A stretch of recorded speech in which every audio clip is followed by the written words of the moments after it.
ভিক্ষুক রাস্তা দিয়া যায় আর জমিদারের পুত্রবধূও যায়। একজন সামনের থেকে আসতেছে, একজন সামনের দিকে যাইতেছে। দুইজনের ক্রসিং এর সময় ভিক্ষুকের গায়ের কাদা জমিদারের পুত্রবধূর গায়ে লেগে গেছে।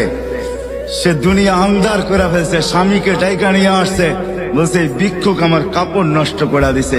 সে শুধু ভিক্ষুক ছিল না, বৃদ্ধ ছিল। বৃদ্ধ ছিল না শুধু, জীর্ণ ছিল, শীর্ণ ছিল। শরীরে কাপড় ছিল না, ফাটা চিরা কাপড় ছিল। পায়ে জুতা ছিল না, পেটে ভাত ছিল না।